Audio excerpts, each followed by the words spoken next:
warahmatullahi wabarakatuh. Waalaikumsalam warahmatullahi wabarakatuh.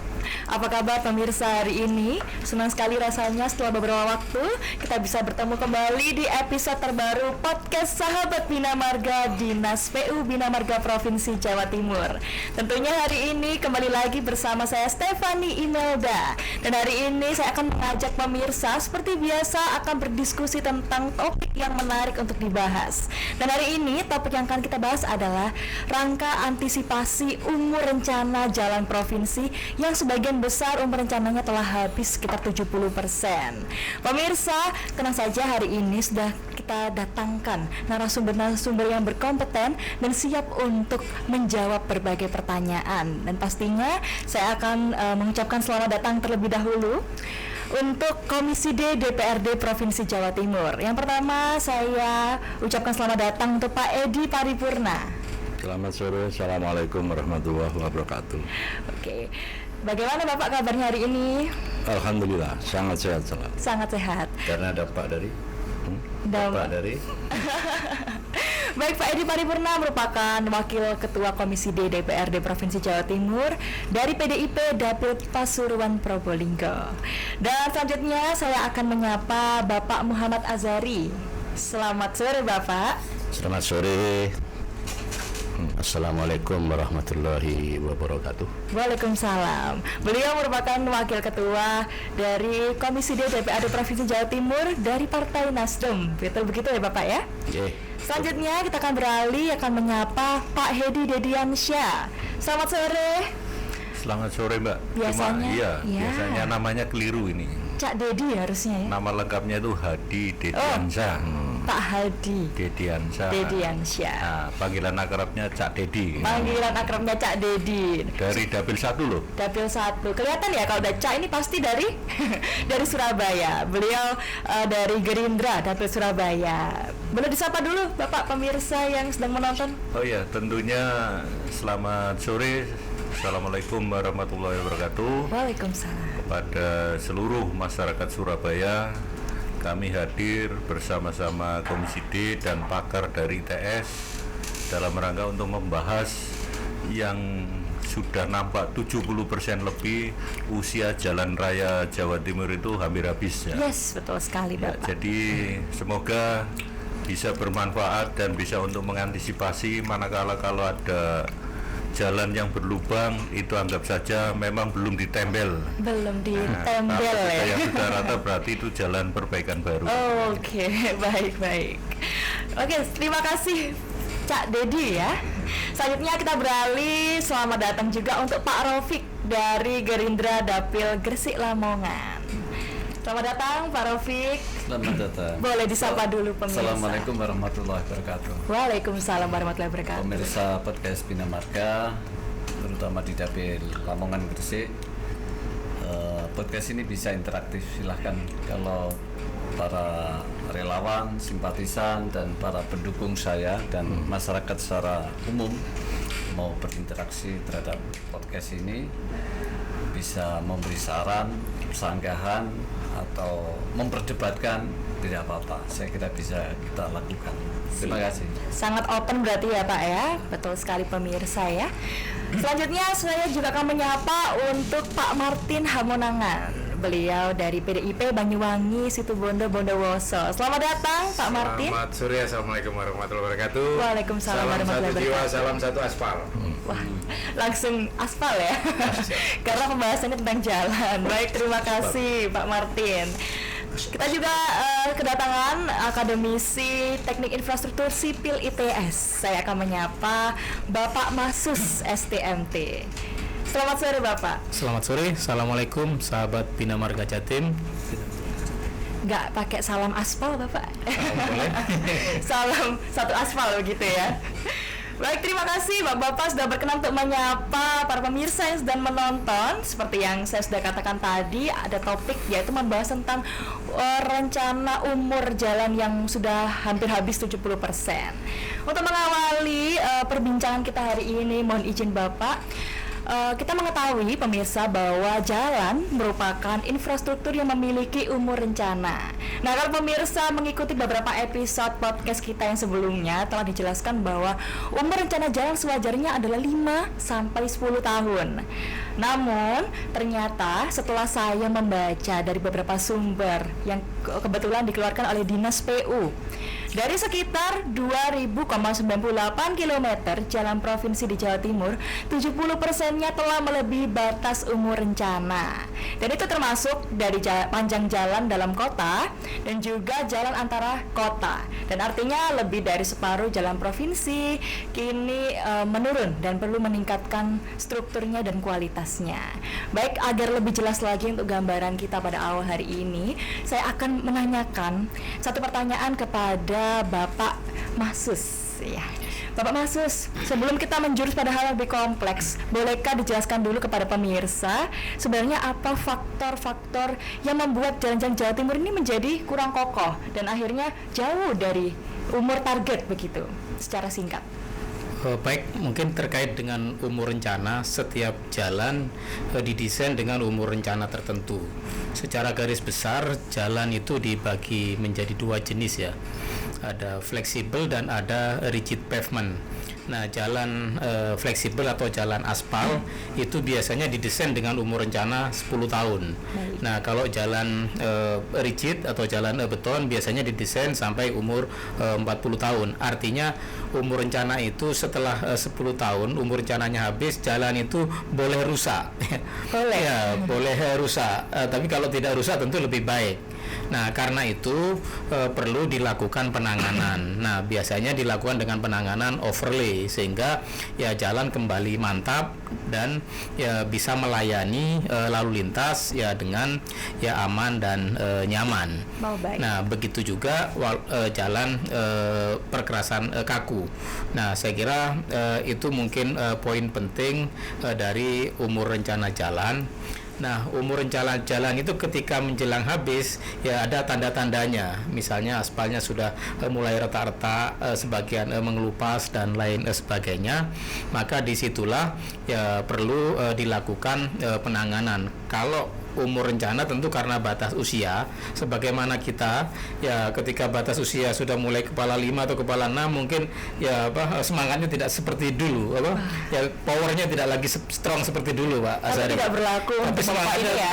Kalau Pak Asari nggak berlaku sepertinya. Saya nggak berlaku, tidak melihat usia begitu. Oh, gitu ya? Saya lihat semangatnya jiwa muda semua. Nah, itu tapi terkadang yang menjadi persoalan belum sampai umur rencana itu juga sudah rusak terlebih dahulu. Kemarin sudah disinggung oleh Pak Asari muatan lebih dan lain sebagainya, itu yang bisa mempercepat umur rencana. Nah, dalam konteks kenapa kok sekarang sudah 70% yang sudah umur rencananya habis, itu perlu dievaluasi. Idealnya ya umur rencananya itu bisa diatur agar misalnya di tahun ini hanya 10%, tahun berikutnya 10%, tidak langsung tiba-tiba kok umur rencananya bareng-bareng habis. Ketika umur rencananya ini menjelang habis serentak hampir 70%, artinya apa? Kebutuhan anggaran menjadi sangat besar. Ya, betul. Nah, berarti ke depan perlu diatur lagi perencanaan jangka panjang agar ya ketika umur rencananya habis itu tidak secara sekaligus begitu banyak dan akhirnya membutuhkan anggaran yang besar. Kalau tidak tertangani nanti kerusakan jalan menjadi banyak di berbagai tempat, akhirnya keluhan publik ya termasuk masyarakat para pemilih dari wakil-wakilnya ini banyak komplain nanti. Kok di daerah saya tidak dirawat sementara di dapil tertentu kok bagus dan lain sebagainya. Itu mungkin beberapa hal yang menarik untuk didiskusikan dengan ya wakil-wakil kita dari Komisi D ini yang tentu membidani terkait dengan ya persoalan infrastruktur jalan raya, utamanya jalan provinsi. Baik, terima kasih Pak Mahsus untuk penjelasannya. Tadi disinggung oleh beliau bahwa salah satunya adalah kendaraan bermuatan, betul begitu ya? Bapak, apakah memang hanya kendaraan bermuatan ini yang menjadi faktor yang paling besar, ataukah memang juga dalam bahan material yang mungkin belum sesuai standar, apakah itu juga termasuk salah satu faktornya? Ya, jalan idealnya dirawat atau kemudian kalau jalan baru dibangun dengan spesifikasi teknis atau prosedur yang standar. Tetapi kadang ya memang ya menjadi rahasia umum antara perencanaan dengan pelaksanaan ini kok beda. Ya mungkin ada spek-spek yang tidak sesuai, ada penyimpangan di pelaksanaan. Nah mungkin itu bisa menjadi salah satu faktor bagaimana kemudian jalan itu menjadi cepat rusak. Baik. Ya, tetapi di satu sisi kalau terkait dengan umur rencana, karena memang umurnya sudah mau 10 tahun, memang sudah waktunya untuk dilakukan overlay atau penanganan ulang. Penanganan ulang, betul. Kalau ada kerusakan kecil ya lubang, itu biasanya penanganan rutin atau penanganan preventif. Nah yang kemudian saya mengapresiasi teman-teman Pemprov Jatim khususnya Bina Marga sudah ada kebijakan di mana dalam 1 kali 24 jam harus segera ditangani. Karena memang ini saya kira sejalan dengan Bina Marganya di Amerika sana. Di Amerika itu ada statement everyday count, bahwa setiap hari jalan itu harus diamati. Begitu ada kerusakan sedikit harus segera ditutup. Kenapa? Lubang sedikit kalau pengendara motor misalnya kalau di Indonesia yang melewati lubang, maka potensi kecelakaan dan sampai korban jiwa. Nah, karena itu kecepatan yang sudah dijadikan kebijakan di Bina Marga Jatim ini patut diapresiasi ya, untuk lebih diintensifkan agar merata di seluruh wilayah Jawa Timur, di seluruh dapil, khususnya dapil dari bapak-bapak yang hadir pada kesempatan ini.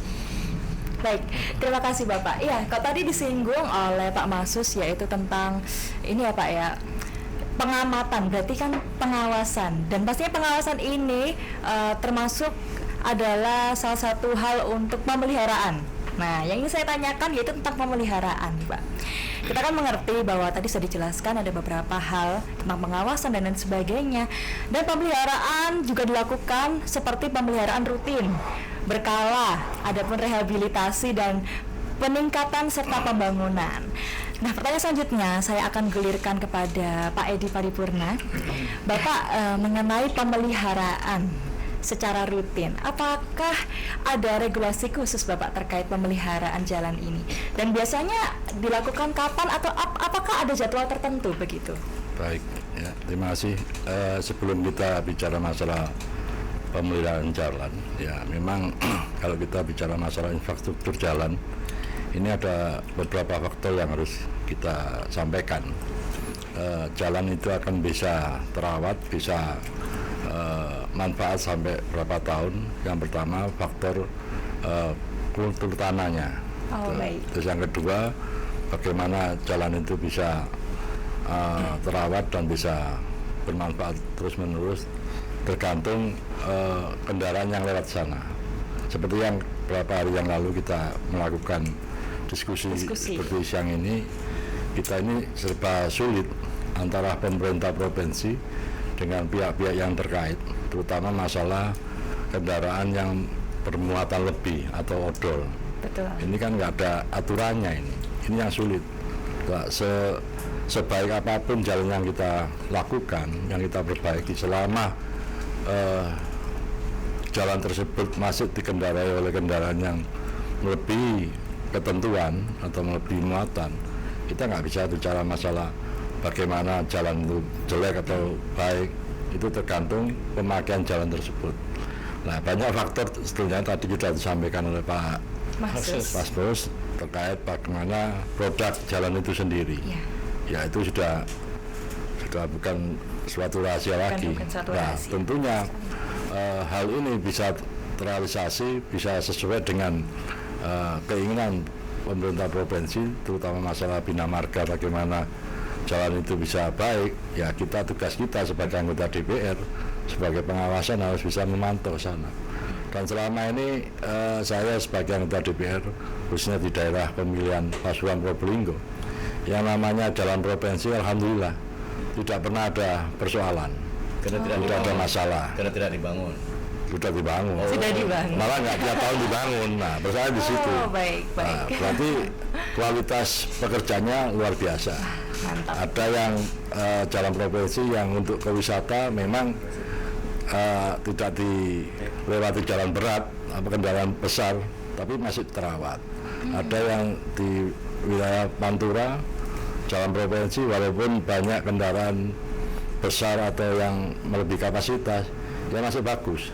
Cuman pemeliharaan yang tadi sampaikan itu memang ada. Ya wajar kalau ya lubang-lubang kecil ya. Wajar saja ya Pak ya, Lubang-lubang. memang dipakai pasti. Yang penting jalan berlubang ya, jangan sampai lubang yang berjalan. Ini sudah terlaksana selama ini. Yang saya lihat untuknya di daerah pemilihan saya. Baik. Baik, terima kasih Pak Edi penjelasannya. Baik pemirsa, untuk melanjutkan diskusi kita kali ini, tetaplah bersama kami karena kita akan bertemu kembali di segmen berikutnya.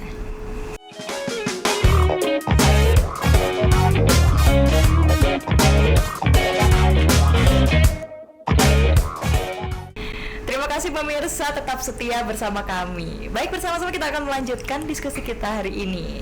Kalau tadi terakhir disampaikan oleh Pak Edi Paripurna tentang pemeliharaan. Mungkin bisa dilanjutkan Bapak untuk penjelasan tentang pemeliharaan ini, apakah ada jadwal tertentu begitu Bapak?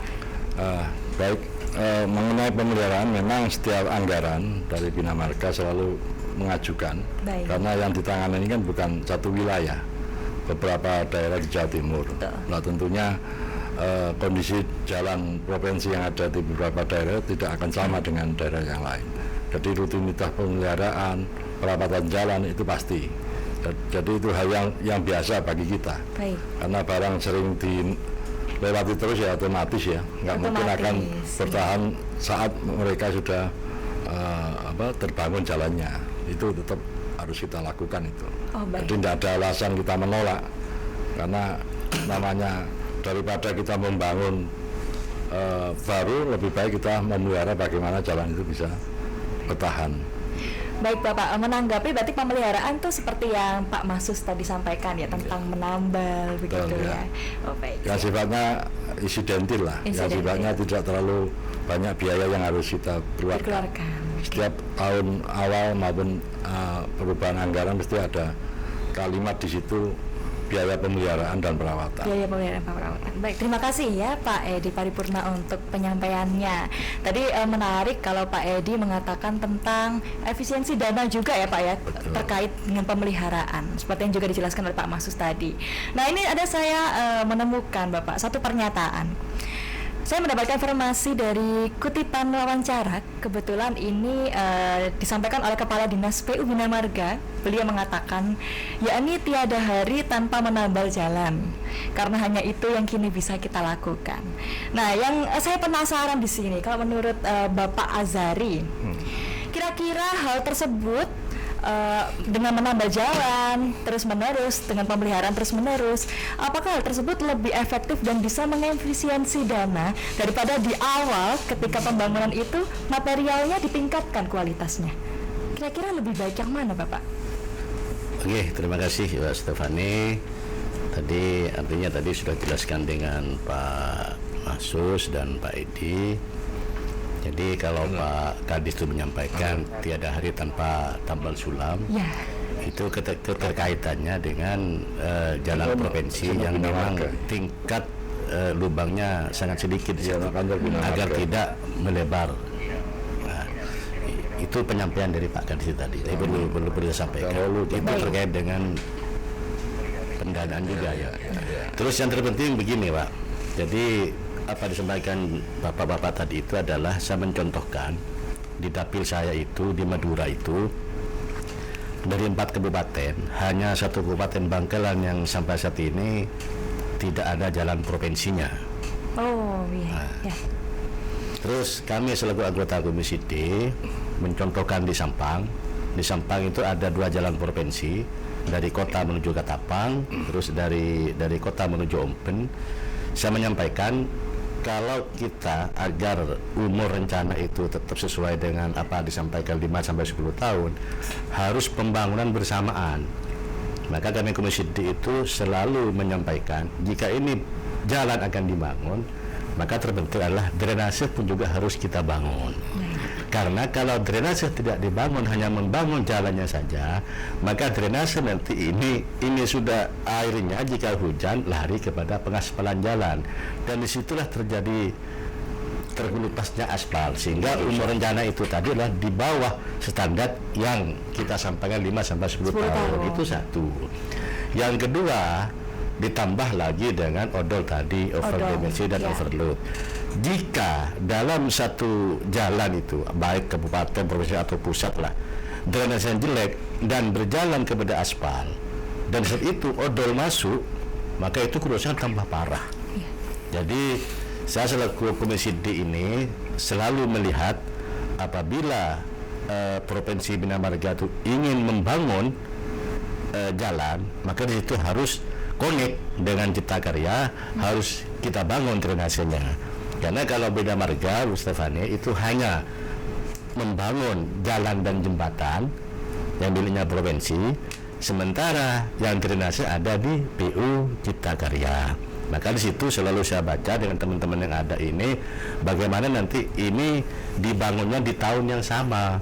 Agar nanti pada musim penghujan, hujan yang turun ke drainase tidak lagi menjadi drainase di aspal jalan itu tadi. Maka kalau ini terjadi, Pak, insya Allah jalan itu akan sesuai dengan umur dan rencana sampai 5-10 tahun itu. Itu senyumnya dulu ya. Go. Baik, terima kasih Pak Azhari penjelasannya. Tapi kalau tadi yang saya tanyakan, kok menurut Bapak lebih baik efektif yang mana, Bapak? Kan pemelihara ini kan berarti kan sering menambal begitu ya, memperbaiki istilahnya ya. Lebih baik memperbaiki terus-menerus ketika ada kerusakan, atau memang dari awal memang betul-betul materinya itu ditingkatkan itu kualitasnya. Jadi juga nggak gampang rusak kan, Pak? Ya. Kalau kualitas tadi itu Stefani sudah disampaikan dengan Pak Masus selaku orang ahli dalam akademisi itu. Bisa disutur tanahnya. Tapi kalau dari aspal itu rusak, aspal jelek itu terkelupas, itu berlubang, itu aspal jelek. Tapi kalau di jalan itu bergelombang, itu tanahnya, status tanahnya yang jelek. Maka di situ harus ada kajian juga. Tapi saya mendasari apa dikatakan Pak Kadis itu, kalau memang itu aspalnya rusak, segera kita tambal untuk tidak melebar ke lubang-lubang yang lain. Sehingga efektif jalan itu adalah kalau ini yang rusak karena aspalnya kualitasnya jelek, terus lebih baik kita tambal ya. Tapi kalau ini justru tanahnya yang bergerak, lebih baik kita bangun. Jadi ini ada pemisah kan ya. Kalau memang itu berlubang, monggo silakan tambah. Berarti rusaknya itu kena aspalnya, kualitasnya jelek. Aspalnya jelek. Betul. Tapi kalau jalan itu bergelombang, maka itu status tanahnya. Nah, kalau seperti itu lebih baik kita bangun dengan cara apa? Kalau memang itu berlubang, kena aspalnya jelek, baik kita tambal. Nah, itu mungkin penyampaian dari Pak Gadis seperti itu untuk mengefektifkan anggaran-anggaran yang ada, sehingga kita bisa mengalihkan ke jalan provinsi yang lainnya. Apalagi sekarang itu status jalan provinsi, Pak, ini bertambah. Bulan depan nih, besok kita ke Lamongan loh, Pak, dapilnya Pak ini. Karena itu SK-nya sudah turun, ada salah satu jalan di Lamongan itu sekarang yang dulu statusnya miliknya kabupaten, sekarang sudah statusnya miliknya provinsi. Dan perlu diingat, ini kalau jalan yang desa ke desa ini adalah jalan kabupaten, tapi kalau jalan dari kecamatan ke kecamatan ini adalah jalan provinsi. Tapi kalau akses jalan itu tadi dari kabupaten ke kabupaten, maka itu jalan APBN. Dan sesuai dengan Kepmen yang Bapak tadi bacakan itu, tentu ke depan ini masih banyak yang jalan kabupaten akan masuk jalan provinsi. Tentu di situ ada regulasi, apakah 12 meter, 4 meter itu harus dipenuhi dulu oleh kabupaten, sehingga nanti jalan kecamatan itu yang mengarah ke kecamatan itu lebih dari provinsi harus ada regulasi drainase seperti apa, jalan seperti tanahnya atau seperti apa itu loh. Ya, mungkin bisa sampaikan. Baik, terima kasih Pak Muhammad Azhari ya, sudah sangat jelas. Baik, beralih ke pertanyaan selanjutnya pemirsa. Kalau tadi saya dijelaskan tentang bagaimana ya mekanisme dan lain sebagainya, sekarang yang ingin saya tanyakan adalah seberapa kuat komitmen Jawa Timur dalam upaya menjaga kualitas jalan. Karena kita mengerti bahwa jalan memiliki dua tujuan utama. Yang pertama adalah fungsi, dan yang kedua adalah berdaya saing. Pertanyaan ini akan saya berikan pada Cak Dedi. Silakan Bapak untuk menjawab. Tentunya apa yang disampaikan pakar Pak Masus ya, artinya bahwa semuanya kan harus melihat regulasi dasar hukumnya. Betul.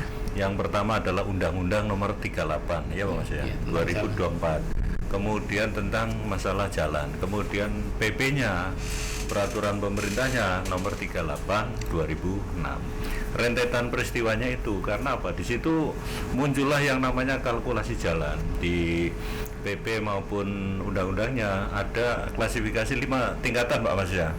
5 tingkat. Di 5 tingkatan sampai terakhir itu jalan desa.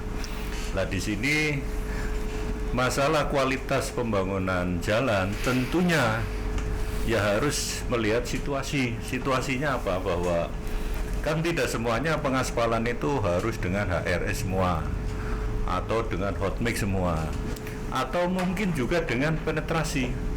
Jadi aspal yang digelar dengan aspal cair, atasnya ditaburi pasir sesuai dengan tingkatannya. Baik. Nah, terutama kalau untuk tingkatan provinsi ya tidak akan bisa lepas dari kualitas. Dari kualitas.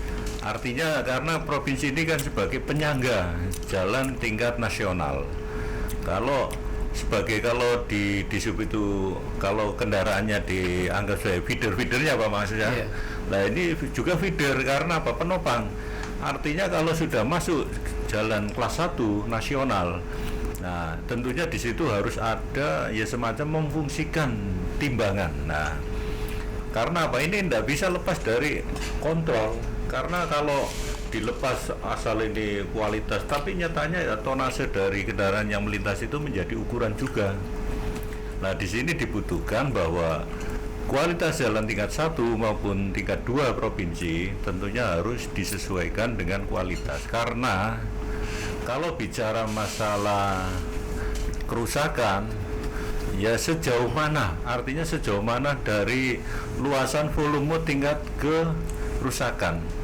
Jadi misalkan kerusakannya pada volume kecil, ya ini mungkin harus dilakukan dengan penetrasi atau penaburan lubang-lubang yang membutuhkan tembelan itu. Kemudian kalau radiusnya atau volumenya itu agak panjang, misalkan radius 1 kilo. Loh, kalau bicara kalau sudah melampaui 1 kilo, ini bukan perawatan lagi. harus membangun baru lagi. Membangun baru lagi. Iya, kalau ini kan kemarin kita melihat Pak Mas ya. Ini ada suatu kesalahan teknis karena mungkin ya PUPR atau PU Bina Marga karena kehabisan anggaran yang pada akhirnya penyisiran separuh jalan ini dilakukan. Baik. Jadi tidak melakukan pemeliharaan, ini semi, kalau kita katakan ini semi Pak Mas ya, cuma ilmunya itu belum ada gitu. Jadi separuh bahu jalan itu kita perbaiki. Tentunya ya harus betul-betul melihat volume yang akan kita lakukan perbaikan. Jangan sampai kalau sudah bicara panjang 1 kilo ya jangan ada perawatan, tapi memang harus pembangunan baru. Ini solusinya tentunya yaitu tadi. Kalau bicara masalah hemat ya, yang namanya jalan raya tidak bisa dikatakan hemat. Yang bisa dihemat ya pemakainya ini. Pemakainya ya. Iya, bukan jalannya, karena jalan ini tergantung karena ada faktor alam. Jadi yang sangat mempengaruhi itu faktor alam. Faktor alamnya. Nah, faktor alam satu, hujan. Kalau sudah bicara hujan, aspal atau HRS apapun ya, sekuat apapun, kalau sudah kena air, digilas sama ban kendaraan, pasti akan terjadi geseran. Nah, pada situasi geseran ini muncullah namanya kerusakan. Akhirnya dari kerusakan itu ya mau tidak mau harus ada suatu pencegahan atau pemeliharaan. Nah, ini yang bisa kami sampaikan ini dulu karena ini kalau lihat temanya ini kan agak spesifik Pak Mas ya. Betul, iya, betul. Kalau mau dikaji lagi itu apa ya? Mestinya temanya itu agak meluas. Oke, spesifik ya. Iya. Mungkin karena spesifiknya kebetulan sebelumnya kita sudah membahas tentang ini dan kita bahas lebih kompleks begitu. Kalau ya, jelas. ini Mbak Stefani, kalau ya bicara untuk kota, kami Pak Mahfuz itu melihat, saya yakin kalau pakar itu lebih paham. Baik. Kalau untuk kota-kota yang ada di Jawa Timur, kalau bicara kualitas, belum ada yang layak Pak ya. Ini bicara iya. Karena paham, beliaunya paham, saya juga salah satu pelakunya. Jadi kalau bicara kualitas kota, mestinya kita ukurannya Jakarta. Yang kita lihat di Surabaya itu masih di bawah standar itu loh. Itu Mbak Stefani. Baik, siap, terima kasih. Mungkin dari Pak Masus ada tambahan mungkin untuk menambah informasi, Bapak? Mohon izin, tadi saya terkait dengan pemeliharaan ya. Sesungguhnya istilah yang banyak digunakan di teman-teman Bina Marga itu preservasi jalan. Nah, itu ada mulai dari pemeliharaan rutin yang tadi disebutkan, berkala, terus kemudian rehabilitasi, terus kemudian ada peningkatan jalan, ada rekonstruksi atau membangun lagi yang tadi disinggung oleh Pak Dedi. Nah, jadi pemeliharaan rutin itu ya juga satu keniscayaan. Jadi ketika rusak dikit harus segera dipelihara. Nah, ketika tingkat kerusakannya sudah agak turun, pemeliharaan berkala. Nah, ketika lebih turun lagi, rehabilitasi. Jadi yang rusak lebih, tingkat kerusakannya lebih parah. Semakin parah, maka biaya kerusakan anggaran yang dibutuhkan semakin besar. Karena itu sebelum rusak parah, waktu rusak masih sedikit, kondisi masih bagus, kan ada yang sangat bagus, terus kemudian ada bagus, itu juga tetap ada pemeliharaan rutin. Nah, sehingga nanti biaya kebutuhan operasionalnya tidak parah. Begitu jalan itu sampai rusak parah, bahkan sampai harus membangun ulang, rekonstruksi karena jalan itu putus. Ya tadi mungkin ada gerusan air karena drainasenya tidak dibangun serentak, maka biayanya menjadi sangat besar. Akhirnya anggaran ya yang seharusnya bisa ke beberapa ruas jalan habis hanya untuk ya satu ruas jalan saja. Ilustrasinya mungkin seperti itu. Nah, untuk efektivitas itulah maka ya ketika rusak sedikit pemeliharaan rutin, rusaknya lebih parah lagi, sedikit lebih parah nanti berkala dan seterusnya. Nah, kalau peningkatan jalan tadi yang disinggung konteksnya lain lagi. Nah, seiring dengan pertumbuhan kota, Madura yang dulu terlalu butuh jalan lebar, sekarang ya dapilnya Pak Asari ini banyak penduduknya. Ya kendaraan banyak, ya mobilitas banyak, maka ya, butuh ada peningkatan. Peningkatan bisa berupa pelebaran maupun peningkatan dari kelas jalannya. Banyak dulu jalan-jalan itu yang hanya dibangun, pokoknya badan jalannya bisa dilewati ya hanya dengan lebar 5 meter, itu tidak standar. Tapi ketika lebarnya masing-masing 3,5 meter, maka ketika jalan berpapasan itu potensi kecelakaannya menjadi berkurang. Lebih ideal lagi kalau volumenya sudah semakin besar karena pertumbuhan kota, ya dulu ada Suramadu, sekarang ada Suramadu, maka kemudian mungkin jalan tidak cukup lagi 2 lajur 2 arah, melainkan 4 lajur 2 arah. Nah, kira-kira itu mungkin yang bagian dari peningkatan. Nah, agenda mulai dari pemeliharaan rutin hingga kemudian ya rekonstruksi itu menjadi domain dari ya tupoksi Bina Marga. Karena itu ya butuh dukungan ya komitmen yang kuat, ya salah satunya ya bagaimana kemudian ya bapak-bapak wakil di Komisi D ini bisa memberikan dukungan anggaran yang cukup, tapi dengan catatan strategi pembangunannya juga efektif. Ya kalau bangun jalan sendiri-sendiri yang jalan dibangun, drainasenya tidak dibangun, itu akhirnya tidak efektif, potensi kerusakannya tinggi, ya serapan anggaran yang dibutuhkan akhirnya juga menjadi besar.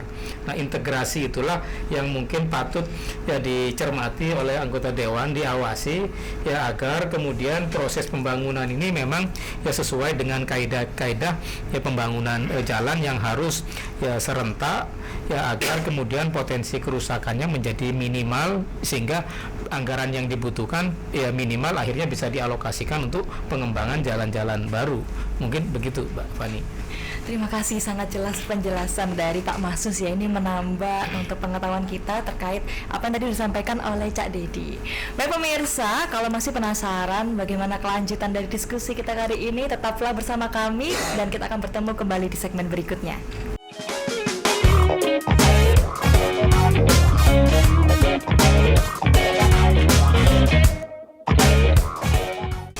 Kembali lagi di segmen berikutnya, pemirsa. Terima kasih tetap bersama kami. Kita akan melanjutkan diskusi yang sebelumnya sempat terputus, tapi tenang saja akan kita lanjutkan kembali, pemirsa.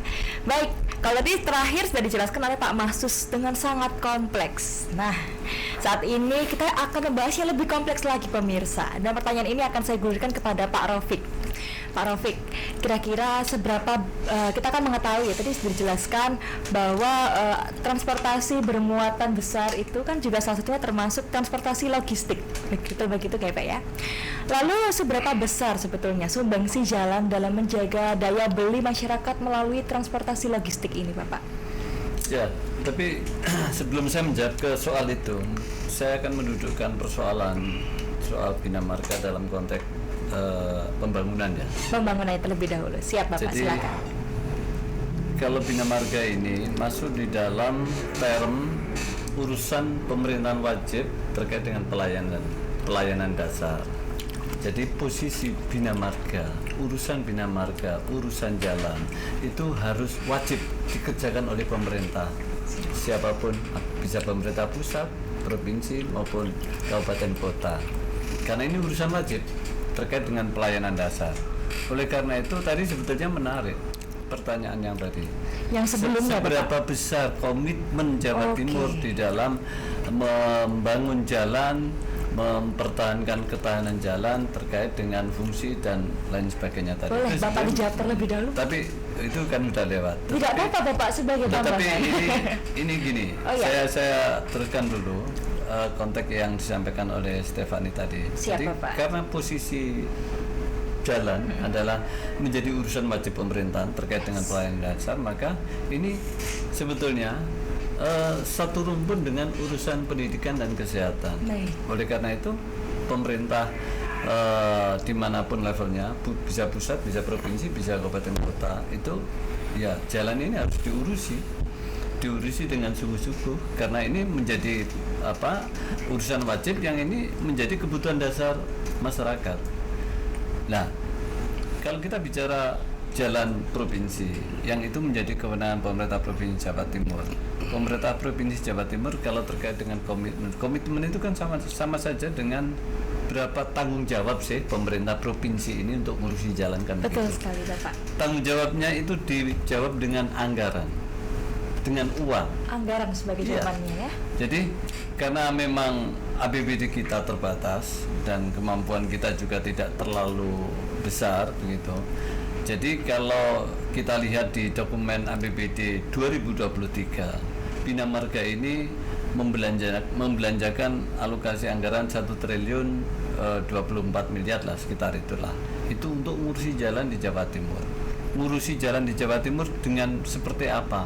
Ada pembangunan total, pembangunan baru, ada pemeliharaan, kemudian saya kira tidak hanya jalan saja. Setiap bangunan fisik itu butuh pemeliharaan. Siap. Untuk apa? Untuk memperpanjang ketahanan bangunan itu sendiri. Baik Bapak. Kalau kita kembali kepada soal jalan, ketahanan jalan itu sebenarnya tidak hanya bertumpu pada kekuatan secara fisiknya saja. Jalan, kalau tidak rusak berarti kuat kan begitu. Tidak hanya itu, tetapi dalam limitasi waktu kita juga bicara ini terkait dengan ketahanan jalan. Jalan itu akan tahan berapa lama sih? Kalau ukurannya 5, 10, 15 sampai 25 tahun misalnya. Itu ukuran dengan periodisasi di dalam pelaksanaan pembangunan kita. Akan beda. Jalan ini kalau dikatakan tahan berarti dia tidak melakukan tidak berubah secara ekstrim ketika terjadi limitasi waktu. Dari hari ini ke 25 tahun yang akan datang, jalan itu masih kuat, masih layak dilalui dengan tingkat populasi yang ada. Itu juga dalam konteks ketahanan. Jadi ketahanan jalan, kita bicara ketahanan jalan tidak hanya bicara ketahanan fisik, tetapi bicara ketahanan dalam limitasi waktu. Menurut saya. Ya. Siap Bapak. Nah, Ya. oleh karena itu kita kembali lagi dalam konteks Jawa Timur. Jawa Timur ada sekitar 2000 km berapa yang Betul, menjadi iya. kewenangannya dan ini dialokasikan anggaran 1 triliun 24 miliar itu pasti tidak cukup. Pasti tidak cukup. Pasti. Oleh karena itu mungkin sebenarnya yang ini sudah over time ya. Artinya ini sudah harus diganti karena jalan ini sudah selesai. Ini harus diganti baru. Ini belum bisa dilakukan karena apa? Karena keterbatasan dana. Keterbatasan dana itu saya kira menjadi kunci utama ketika kita melakukan pelaksanaan pemerintahan dan pembangunan kita. Nah, dalam konteks jalan sehingga teman-teman di Dinas PU Bina Marga mensiasati dengan cara pemeliharaan. Pemeliharaan itu ada yang berkala, ada yang insidentil.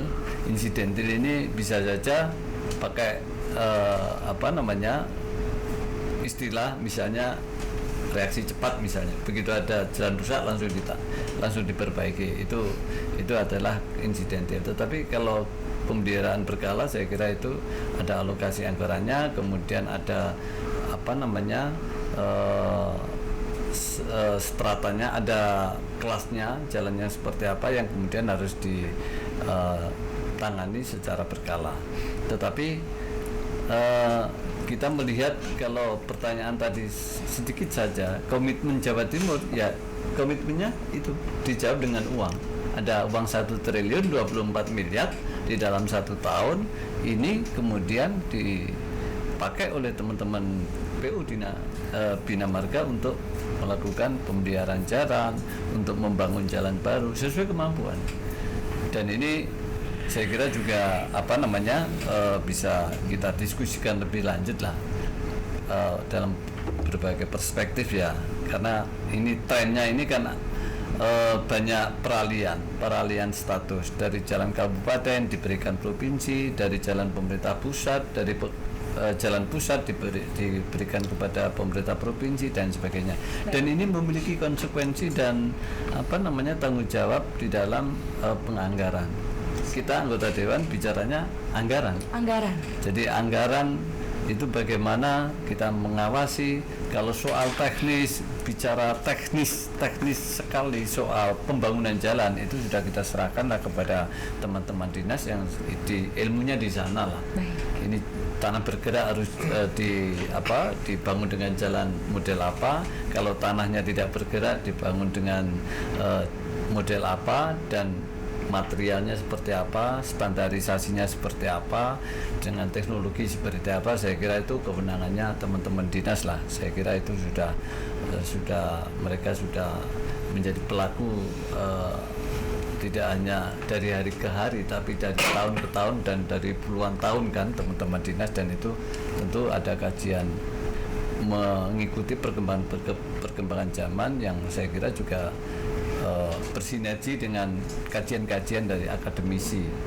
Jadi kalau ada ditemukan kontur tanah yang ini aneh, misalnya ini bergerak tetapi pergerakannya juga tidak begitu terlihat, tetapi juga tidak, ketika dibangun di jalan, di atasnya dibangun jalan juga tidak pernah baik misalnya. Ini saya kira itu ada kajian-kajiannya lah. Itu teman-teman dari dinas dan berkolaborasi dengan akademisi, saya kira bisa menemukan solusi-solusi untuk secara teknis.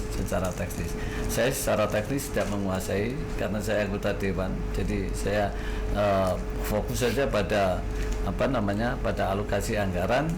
Ini layak apa tidak, kemudian ini bebannya terlalu berat apa tidak, kemudian anggaran itu dikerjakan atau dibelanjakan secara efektif apa tidak. Itu aja yang kita lakukan. Saya kira itu. Iya, terima kasih Pak Rafiq untuk penjelasannya terkait komitmen dari Dewan. Nah, berarti pemirsa perlu digarisbawahi, komitmen dari Dewan ini berupa pendanaan ya Pak ya, anggaran begitu secara jelasnya. Ya, baik Pak Rafiq. Kalau tadi terima kasih sudah dijelaskan tentang komitmen. Sekarang saya mohon izin untuk pertanyaan yang tadi tentang sumbangsi jalan dalam menjaga daya beli masyarakat melalui transportasi logistik. Mengapa saya tanyakan ini? Karena ada pertanyaan selanjutnya yang akan juga berkesinambungan dengan logistik ini terkait kerjasama dengan badan usaha. Mungkin ada komentar terlebih dahulu Bapak? Ya, jadi gini, fungsi jalan itu di samping sebagai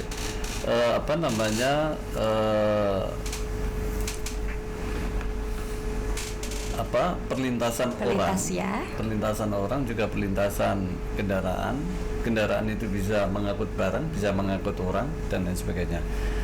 Kalau khusus ditanyakan seberapa besar sih sumbangsi jalan, posisi jalan terkait dengan daya saing, kemudian peningkatan ekonomi dan lain sebagainya, saya kira itu sangat menjadi syarat mutlak, karena pasti sesuatu daerah itu akan maju kalau kemudian di sana ditopang dengan banyaknya jalan itu layak dilewati, kemudian juga tidak sulit untuk dijangkau. Saya kira kalau ada daerah seperti itu, daerah itu pasti akan cepat memiliki kemajuan atau mencapai kemajuannya, karena fungsi jalan itu memang memperlancar termasuk memperlancar distribusi barang, memperlancar penduduk di dalam mentransformasikan atau mendistribusikan hasil-hasil kerja dan hasil-hasil produksinya kalau itu memang di kawasan industri, dan ini pasti punya punya kekuatan dan punya pengaruh yang luar biasa. Dan ini pasti kalau jalannya baik dan kemudian itu layak, pasti ekonomi akan meningkat. Siap. Tapi sebetulnya ini mungkin nanti juga mumpung ada Pak Maksus, mungkin juga menjadi judul baru. Sekarang kita ada jalan tol, banyak jalan tol. Kemudian nasib-nasib jalan yang arteri ini, yang non tol ini, apakah tetap layak dengan regulasi-regulasi yang ada? Karena ini kan kalau jalan tol kan urusannya siapa yang membangun, kemudian dibangun dengan biaya berapa, kemudian kapan kembali modal, kemudian di situ pasti. Kalau soal efektivitas, kemudian soal fungsinya, saya kira sudah jelas jalan tol. Kemudian nasib jalan yang non tol ini kan menjadi sebuah pemikiran baru. Apakah ya sudah tetap aja dengan regulasi yang ada? Apakah harus ada perbaruan? Karena ini perkembangan zaman kan semakin ke depan kan semakin maju. Lama-lama semua ini lewat jalan tol. Kemudian kalau semua lewat jalan tol, jalan-jalan yang non tol ini kemudian seperti apa? Apakah tetap disupport dengan anggaran-anggaran yang besar yang kemudian memang untuk untuk ketahanannya biar jangka panjangnya ada, kemudian ketahanan fisiknya juga ada, dan kemudian ini juga tetap memiliki fungsi-fungsi seperti yang sebagaimana kita regulasikan, seperti fungsi jalan dan sebagainya. Mungkin ini soal lain, tetapi ini juga mungkin jadi pemikiran kita. Saya kira gitu. Siap, terima kasih Pak Raufik. Mungkin nanti bisa ditanggapi ya Bapak. Siap, ya. Oke. Di sini saya mengambil satu kesimpulan terkait yang tadi sebelum disampaikan Bapak mengenai anggaran atau dana. Nah, pertanyaan selanjutnya ini akan saya gulirkan kepada Pak Martin Hamonangan. Ya, siap.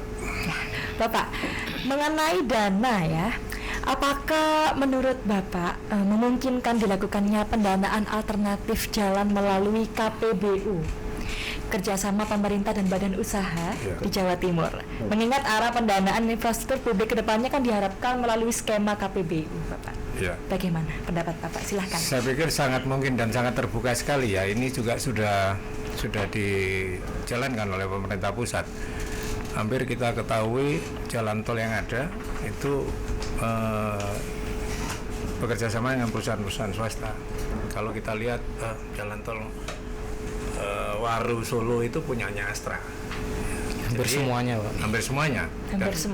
Itu korelasinya adalah terkait dengan keterbatasan anggaran ya. Tentu ketika kita jadi gini, masalah infrastruktur jalan ini dua sisi dalam satu mata uang. Kalau nggak ada anggaran ya jalan tentu tidak akan mungkin bisa dilakukan pemeliharaan dengan baik. Oleh sebab itu untuk sistem KPBU ya sangat memungkinkan karena memang sebagaimana perda dan aturan yang ada sangat memungkinkan. Jangankan itu, untuk bisnis pemerintah daerah sekarang ini boleh bekerja sama dengan pihak langsung dengan pihak investor luar negeri. Boleh ya Pak? Boleh. Tentu dengan skema misalkan PMA antara BUMD dengan investor asing. Jadi dengan asing pun bisa. Misalkan sekarang saya nggak tahu, tapi ketika dalam beberapa hal, misalkan perusahaan pertambangan emas Tumpang Pitu ya, PSI, itu ada Pemkab Banyuwangi punya saham. Ada perusahaan asingnya, ada perusahaan swasta. Jadi melihat aturan-aturan yang mungkin sudah terbuka dan sudah ada, saya kira sangat terbuka lebar. Sangat terbuka lebar. Jadi memang kalau jalan kita itu sebagaimana Biro Pusat Statistik di Jawa Timur ini kan jalan terpanjang di Indonesia, yang ada di Jawa Timur. Betul. Sekitar 42.000 sekian ya. Baik itu jalan desa, jalan kabupaten, jalan provinsi, dan jalan nasional. Kalau di total 420 sekian ribu kilometer. Jadi kalau di jalan ini dihitung mulai dari jalan desa sampai ini, Jawa Timur menduduki peringkat pertama. Oleh sebab itu, mengingat dengan keterbatasan dan sumber anggaran yang mungkin terbatas, ya kalau kita lihat APBD kita di 2024 aja yang barusan kemarin disahkan murninya, itu memang hampir hampir untuk memelihara banyak anggaran di infrastruktur, hanya pemeliharaan jalan. Dan itu kalau kita lihat persentase postur anggarannya di Bina Marga itu lebih besar anggaran belanja non modal ya, kayak misalkan bayar pegawai, terus kemudian bayar pemeliharaan gedung dan alat. Untuk pemeliharaannya sendiri ya hampir lebih kecil lah dari pembelanjaan rutin kita. Kita pernah dulu short kursi di Swiss ya. Ini makanya ini bicara logis berpikir saja. Kalau kita berpikir kemudian kalau jalan itu tidak perlu dipelihara setiap saat, ini bisa terjadi penghematan anggaran kan begitu. Ya, betul, Bapak. Konteksnya kan ya. begitu. Tapi kalau saya malah berpikir tidak seperti itu. Nggak ada korelasinya ketika kita menunda ini kemudian anggarannya juga makin mengecil. Di negara Swiss itu hampir tiap hari mereka bekerja selubang apapun itu dia tambal. Dia tambal terus. Jadi tidak menunggu sampai habisnya rencana usia jalan. Selalu ada. Ya, karena menurut saya rencana usia jalan itu kan hanya alat ukur saja, ya kan. Tetapi substansinya sebenarnya jalan ya harus baik. Nah, jalan harus baik, harus dipelihara, dan itu butuh anggaran. Jadi saya pikir untuk skema yang tadi disampaikan oleh Mbak Stefani, kalau Pak Azhari sangat apa? Mbak Stefani, jadi sangat memungkinkan dan secara regulasi diperbolehkan. Baik. Jadi justru itu merupakan angin segar ya. Angin segar rencana angin segar untuk kemudian bagaimana jalan kita nanti sekelas jalan di Swiss itu, jalan biasa itu seperti tol. Kayak lintasan F1 itu. Rata sekali. Sangat enak dan ini teman-teman yang kemarin ikut short course mungkin bisa bercerita ya. Saya kira itu ya sangat memungkinkan dan kita mendukung sebagai anggota DPRD Provinsi Jawa Timur. Tentu nanti akan masuk ke dalam perda-perda yang ada, ya kita akan support lah. Baik. Saya kira itu. Berarti menjadi angin segar ya Pak ya, dan sangat disetujui. Baik, terima kasih penjelasannya untuk Pak Martin Hamenangan. Baik pemirsa, pastinya juga masih penasaran ya seperti apa sebenarnya yang dimaksud kerjasama ini, kerjasama antar badan usaha dan juga pemerintah. Kalau masih penasaran, kalau begitu tetap stay tune di situ dan tetaplah bersama kami.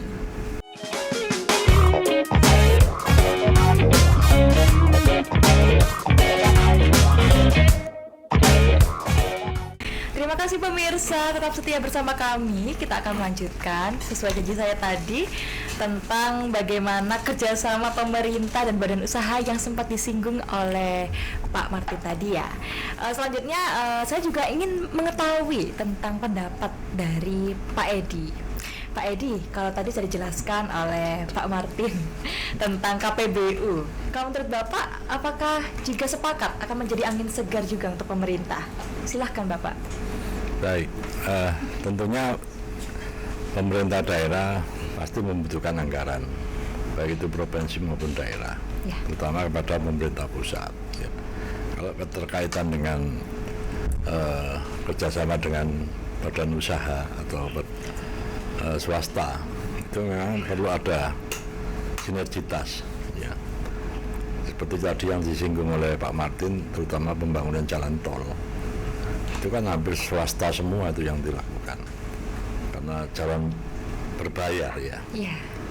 Jadi pemerintah hanya menyiapkan lahan, tapi pembuatan jalan diserahkan swasta penuh.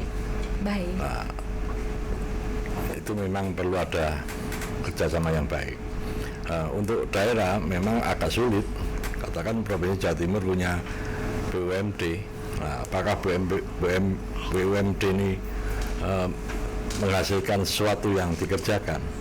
Tapi rata-rata di daerah, baik kabupaten maupun provinsi, yang namanya BUMD itu tidak banyak menghasilkan karena banyak faktor lah. Baik. Faktor apa yang badan usahakan.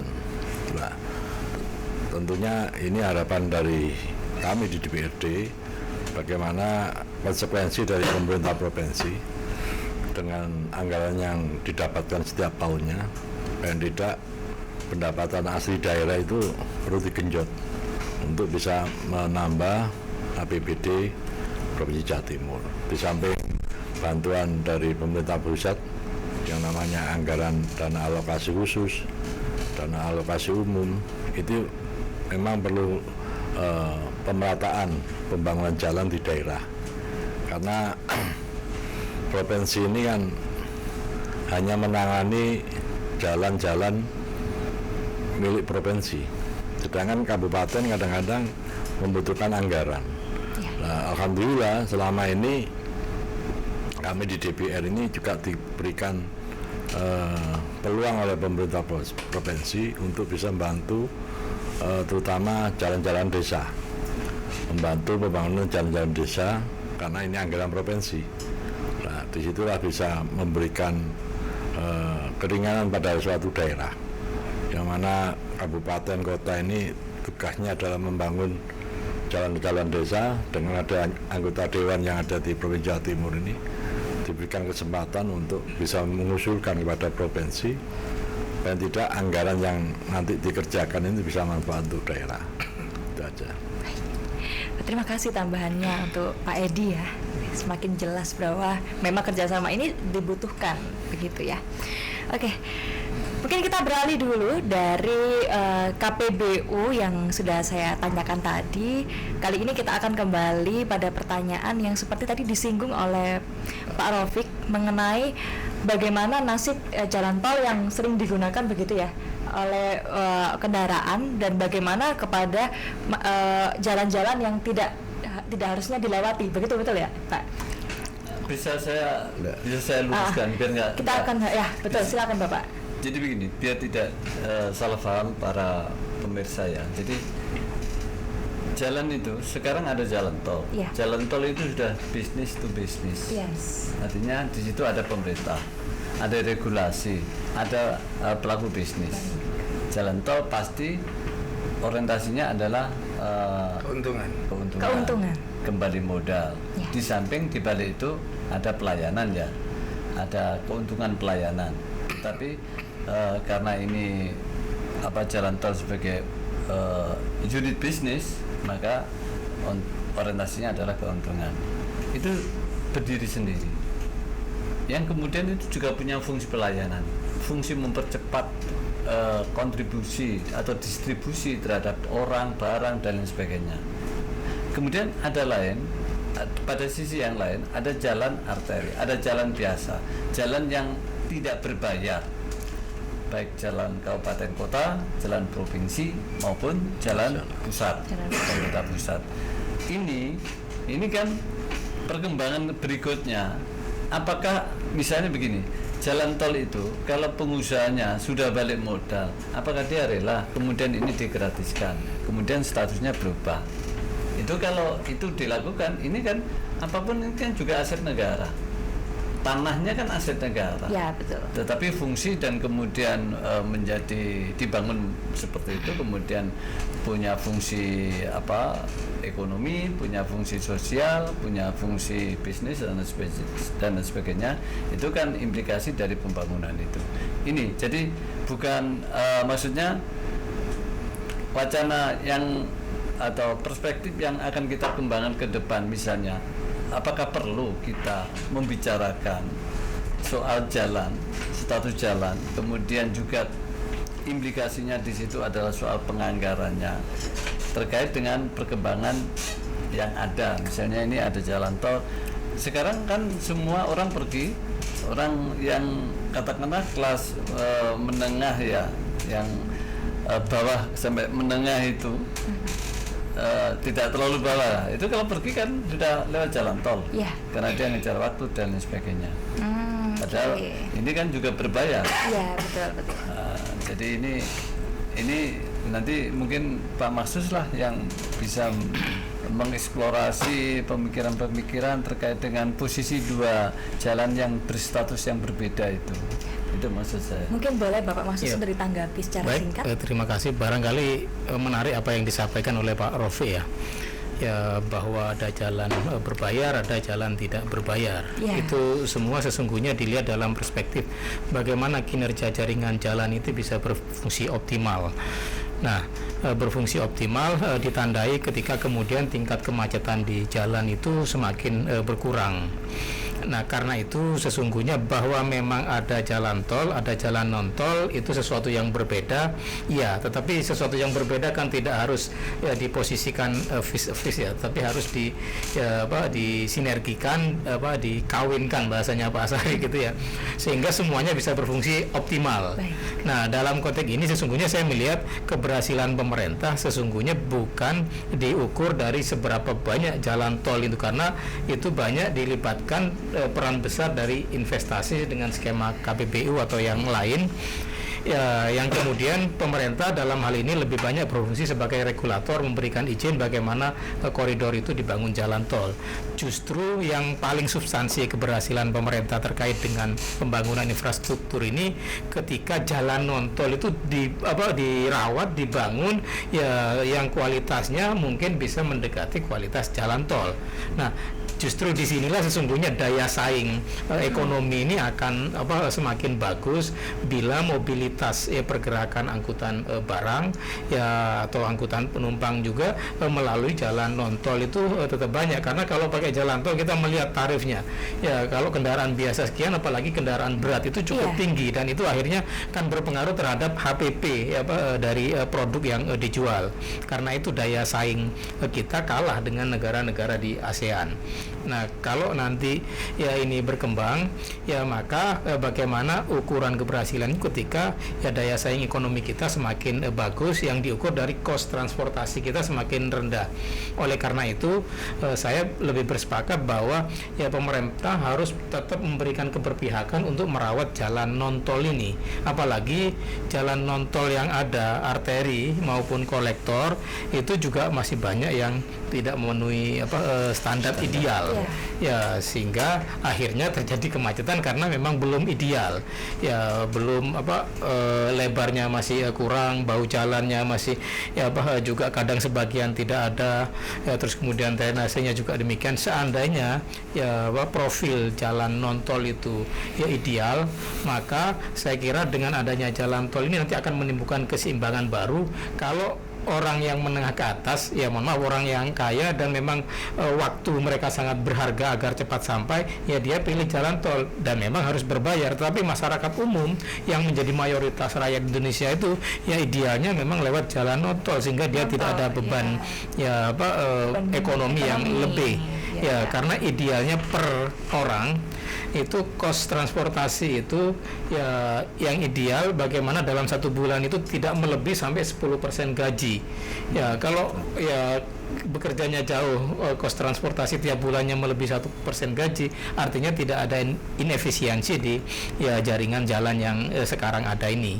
Terus kemudian tadi saya tertarik disinggung oleh Pak Rofi terkait dengan ya bagaimana kerusakan jalan itu akibat ya kondisi tanah di dasar di bawahnya. Memang bahasa sederhananya memang ada tanah gerak ya, terutama di ya Gresik, Pantura dan seterusnya. Lebih saya lah pokoknya. Ya, itu sesungguhnya memang secara ya akademis ya tanah itu ada tanah itu yang stabilitasnya tinggi, ada tanah itu yang ekspansif ya, kayak ketika daun kita remes ya menjadi kecil, ketika dilepas mekar. Artinya ketika kena air hujan maka ya tanah itu bisa menjadi mekar dan merusak struktur jalan di atasnya. Karena itu sesungguhnya teknologi ya untuk mengatasi itu sesungguhnya ada, memang harus dikupas dengan kedalaman tertentu ya tanah itu ya, baru kemudian diberi stabilisasi tanah dengan material yang selected, maka stabilitas tanah akan bagus. Nah itu juga tidak menjamin kalau itu dikasih dengan jalan beton itu akan efektif. Dulu kan di Pantura akhirnya dibongkar karena di bawahnya dibiarkan tanah jelek, yang di atas diberi jalan berbeton. Begitu musim hujan, karena musim kering dia menyusut, kalau musim hujan dia mekar, maka terdesaklah semua itu, akhirnya ya menjadi sangat tidak nyaman. Akhirnya dibongkar, diganti dengan jalan fleksibel tetapi ada stabilisasi dengan ya berbagai material yang selected. Itu mungkin beberapa secara teknik memang ya sudah ada solusi, cuman memang kadang solusi teknologi itu juga ada konsekuensi, anggarannya kok jadi besar. Mungkin itu satu persoalan tersendiri. Dan kaitannya dengan anggaran, memang peran dari bapak-bapak ini bagaimana kemudian ya bisa memberikan anggaran yang besar dan tepat sasaran. Nah, sehingga perlu ada monitoring ya bagaimana efektivitas nanti ya kinerja dari dinas teknis di lapangan. Misalkan sekarang itu pertengahan tahun kemarin sudah ada PP tentang retribusi dan keuangan daerah, di mana di satu pasal dinyatakan bahwa ya setidaknya 10% ya dari hasil pajak kendaraan bermotor itu harus dikembalikan ke jalan. Nah, kalau itu nanti mulai ada turunannya di Perda, sehingga ketika usulan dari Pemprov atau dari gubernur ke dewan, anggaran untuk ya angkutan umum dan anggaran untuk jalan semakin besar, mungkin disitulah salah satu bentuk komitmen dari bapak-bapak ini menyetujui agar ya ada prioritas perbaikan jalan, dan mungkin bukan hanya perbaikan jalan, bisa menambah jaringan-jaringan jalan baru yang konektivitasnya belum bagus. Nah, saya kira sesungguhnya saya memandang dari sisi pandangan-pandangan Bapak tadi, komitmennya sudah sangat luar biasa. Cuman anggarannya yang ada cuma segitu kan gitu. Ya sehingga tidak bisa diapa-apakan lagi. Nah, karena itu skema KPBU memang menjadi salah satu opsi. Cuman KPBU kalau dipelajari selama ini sesungguhnya lebih banyak ya kan kita sebagai pengusaha atau walaupun itu BUMN atau BUMD kan harus ya dituntut keuntungan. Kalau dengan jalan tol memang ya jelas jalan tol berbayar, nanti ada income yang kemudian bisa dibagi ya, antara pemerintah dan para pihak yang terlibat di dalam ya investasi itu. Tetapi kalau jalan non tol, dari mana kemudian ya revenue-nya yang dia dapatkan? Kecuali mungkin ya ada pihak penguasa mengembangkan kawasan baru, belum ada jalan aksesnya, tapi kawasan baru itu potensi untuk tambang konsesi, sehingga ada konsesi, maka infrastruktur jalannya ini nanti diserahkan untuk dibangun dari pihak investor ini dengan skema KPBU. Tetapi selama tidak ada kejelasan ya dari mana ini revenue streamnya, dari mana income-nya, saya kira ya kok tidak akan ada satu BUMN atau ya pengusaha pun swasta nasional yang akan invest seperti yang disampaikan tadi.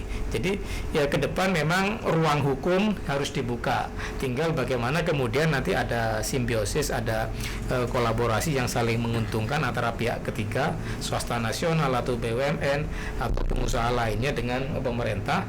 Ketika kemudian ada peluang investasi dan menguntungkan, misalnya tadi ada satu titik di kawasan baru ada potensi tambang tertentu, maka jalannya silakan nanti dibangun dengan skema KPBU, mungkin itu opsinya. Tapi kalau merawat jalan yang sekarang ada rasanya kok sulit, karena duitnya dari mana dapat income. Mungkin begitu Mbak Stephanie. Ya, terima kasih Bapak untuk penjelasannya ya. Ini semakin menjawab tentang anggaran. Ya, mungkin mengenai tentang anggaran. Ya. Silakan Bapak. Saya jelaskan. Memang peran KPBU ya. KPBU perannya sekarang sudah mulai nampak ya, terutama di wilayah-wilayah atau daerah-daerah wisata yang membuka jalur baru atau lahan baru. Ini sudah mulai dilakukan. Contoh seperti yang di wilayah Kabupaten Pasuruan ada yang namanya Taman Safari. Itu ada di pucuk gunung itu. Betul. Tapi dengan kerjasama dengan pemerintah daerah, di mana pihak swasta Taman Safari itu membangun jalan mulai jalan nasional sampai ke wilayahnya. Siap. atau ke tempat lokasi taman safari tersebut. Jadi itu sudah dilakukan. Banyak terjadi seperti daerah Malang Batu sudah seperti itu. Buka lahan-lahan baru, akses jalan dibuka baru, diserahkan pada pihak investasi. Ada kerjasama Jadi, dengan kerjasama investor. seperti itu. Baik, terima kasih tambahannya Bapak. Ya. Selanjutnya menanggapi dari yang sudah disampaikan oleh beliau-beliaunya pemirsa, pertanyaan ini akan saya gulirkan kepada Bapak Muhammad Azhari. Tentang kalau tadi tentang KPBU. Sekarang yang ingin saya tanyakan adalah apakah memungkinkan jika upaya pemeliharaan jalan umum dilakukan melalui skema CSR atau Corporate Social Responsibility dari perusahaan swasta contohnya, sehingga terdapat partisipasi publik begitu. Kira-kira apakah memungkinkan Bapak? Kalau bicara memungkinkan, ya memungkinkan, Mbak ya. Cuman selama ini itu hanya satu wacana. Jadi kalau kembali ke tadi itu terkait dengan apa peran swasta terkait dengan jalan non tol. Itu aja sederhananya dulu. Sampai saat ini regulasi itu tidak ada.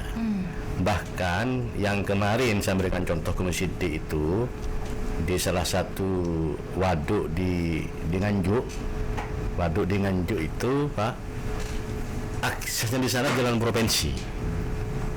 Yang merusak jalan itu adalah aktivitas pengangkut barang yang ke itu loh ya, ke Nganjuk tadi itu loh Pak, ke waduk Nganjuk itu yang kemarin dibersih oleh yang kemarin disampaikan oleh Pak Presiden. Dan itu aja Pak, regulasi sampai saat ini tidak selesai. Tidak diatur Pak sampai regulasi itu. Sehingga kemarin dari Pak Bina Marga itu bahwa hanya diberi oleh pusat terkait dengan pembangunan jembatan di Nganjuk yang sampai saat ini masih dalam tahap pekerjaan, belum selesai loh Pak ya di Nganjuk itu. Jadi itu aja Pak, regulasi belum selesai, apalagi jalan yang non tol dan begitu panjangnya luar biasa. Saya kira dana CSR pun tidak akan nutup Pak. Bahkan CSR yang ada selama ini itu hanya untuk mengamankan wilayah-wilayah di Madura, terutama kepada diarahkan oleh pemerintah kepada UMKM, bukan kepada jalan loh Pak. Nah, maka ke depan itu sesuai dengan teman-teman sampaikan, apa sih dampak ini kalau jalan ini maju? Saya sepakat Pak bahwa suksesnya pemerintah itu dikatakan sukses bukan membangun jalan tol, tapi membangun jalan non tol. Karena itu banyak yang diproses terkait dengan perekonomian. Sesuai dengan proses tadi disampaikan Pak Rofi itu, kalau jalan ini bagus, maka tentu satu berdampak memperlancar jalannya perekonomian. Barang tuh barang lah, tak apa ya. Dua, tentu ini meningkatkan perekonomian di situ daerah. Yang tidak kalah pentingnya jika jalan ini bagus, Mbak Stefani, adalah mengurangi tingkat kecelakaan. Itu yang paling dasar di situ. Karena semakin jalan itu rusak, maka semakin banyak kecelakaan, truk yang meletus dan sebagainya. Maka saya sepakat dengan Pak Mahrus tadi itu, sukses pemerintah itu adalah jika sukses membangun jalan non tol. Kalau tol itu siapa yang tidak membiayai Pak? Begitu jelas regulasinya, dibangun, dibayar per bulan, kita dapat hasil sekian, itu mudah. Saya kira itu aja. Oke, monggo Pak Stefani. Ya, terima kasih Pak Azhari ya. Saya juga akan memberikan pertanyaan sama kepada Cak Dedi. Cak Dedi, bagaimana terkait CSR, Corporate Social Responsibility, yang sudah dijawab oleh Pak Azhari? Adakah pendapat lain Bapak? Ya, ini kalau bicara CSR ini kan memang ada dana yang sifatnya sosial. Jadi kalau bicara dana sosial ini peruntukannya bukan untuk jalan atau bukan untuk pemerintah, tapi untuk masyarakat. Tentunya masyarakat yang ada di sekitarnya. Mungkin kalau jalan yang dibangun itu adalah jalan kampung atau jalan desa, itu mungkin diperbolehkan ya Pak Mas ya, karena sekupnya gitu loh, karena itu sifatnya itu sosial. Jadi tidak bisa masuk dalam regulasi apapun, karena CSR sendiri kan sudah masuk regulasi tersendiri. Jadi kalau bicara masalah jalan desa, atau mungkin juga bisa saja jalan anak desa. Jalan anak desa. Kalau jalan desa jalan lingkungan. Ya, jadi itu mungkin bisa peruntukannya, namun ya sebatas untuk kepentingan sosial, bukan untuk kepentingan kualitas atau kepentingan umum, bukan, tapi sifatnya sosial. Karena anggaran itu memang peruntukannya untuk itu. Nah, nanti kalau bicara nanti CSR untuk bangun jalan tingkat provinsi, wah ini tambah ruwet nih. Tambah ruwet, Pak. Karena di samping tidak cukup, ya dananya kecil. Dananya kecil. Iya, kalau misalkan untuk pemeliharaan yang sifatnya simultan, terus yang berjenjang dan sebagainya, tidak ngatasi. Karena jalan-jalan baik itu tingkat jalan provinsi maupun kabupaten, itu pasti volumenya lebih besar. Kalau bicara volumenya besar, pasti anggarannya yang dibutuhkan juga besar. Nah, kecuali nih ya, misalkan CSR ini ada regulasi baru tapi sifatnya kolektif.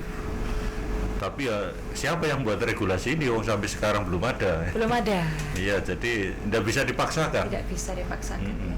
Tapi kalau dipaksakan ya juga ruwet lagi. Ruwet lagi.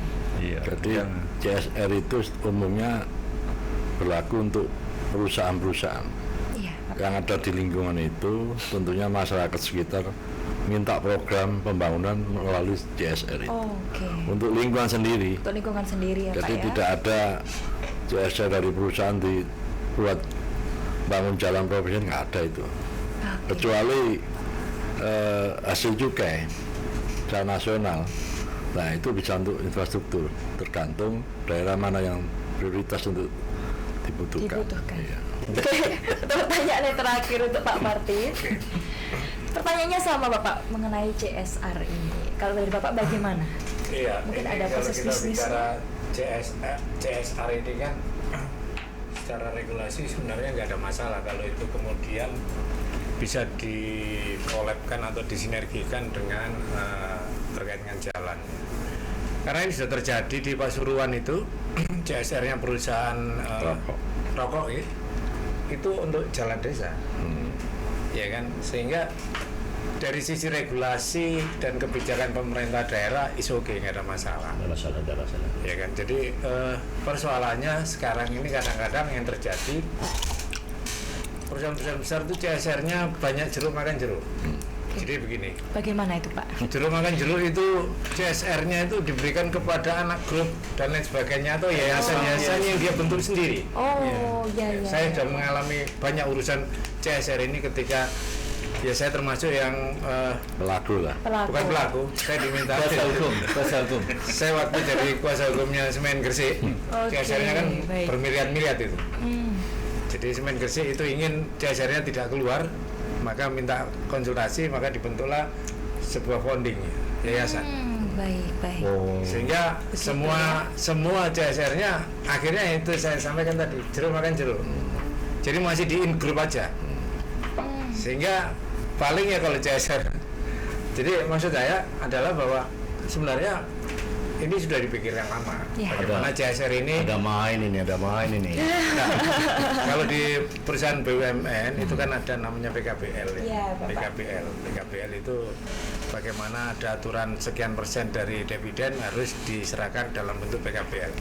Nah, menurut saya CSR kan harusnya memang itu sekarang bisa diberikan untuk apapun, untuk sosial ya. Termasuk terkait dengan pemeliharaan jalan. Nah, cuman kadang-kadang kayak seperti yang di Pasuruan itu CSR-nya tetap juga untuk kepentingan dia juga. Karena truk-truknya lewat jalannya itu, ya kan? Enggak tahu. Jadi ya, teori tetap selalu ada teori kepentingan. Iya, betul, selalu ada. Iya, jadi tapi bagaimanapun bukan kita teori kepentingan, teori banyak akal. Banyak akal. Iya, kan? Jadi saya pikir itu hanya itu aja bahwa CSR sangat membantu sebetulnya. Cuman Closingnya Pak Dedi. Tata kelolanya ini yang kadang-kadang penuh dengan sebuah strategi dan pengakalan. Saya kira itu ya. Teori banyak akal ya, Pak.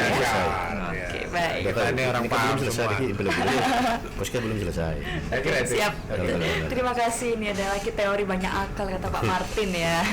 Betul. Itu masih menjadi sebuah problem ya, Pak ya. Meskipun CSR ini sebenarnya baik, tapi ya masih ada lah hambatan-hambatan seperti itu, tidak bisa dihindari ya, Pak. Kecuali memang untuk perusahaan pabrik yang sudah terkenal kayak BRI. Terus bank-bank mandiri itu memang masih konsisten memberikan CSR-nya dengan peruntukannya untuk sosial ya, termasuk kepada truk-truk sampah yang di Surabaya itu banyak dari BRI. Terus ya itu tadi mungkin bisa belajar kita dengan pemerintah Kota Surabaya. Bagaimana mengelola CSR dari beberapa bank nasional. Oke, siap. Oke, terima kasih penjelasannya sangat kompleks Pak Martin. Sepertinya tanpa terasa kita sudah berada di penghujung sesi pemirsa. Kita sudah membahas banyak perbincangan tentang CSR atau KPBU yang mungkin sebelumnya pemirsa belum tahu. Dengan mendengarkan podcast kali ini pemirsa bisa mengetahui lebih lanjut. Tentu saja untuk akhir ini kita berada pada closing statement yang akan disampaikan oleh perwakilan dari Komisi D DPRD Provinsi Jawa Timur. Kepada Pak Dedi kami persilahkan.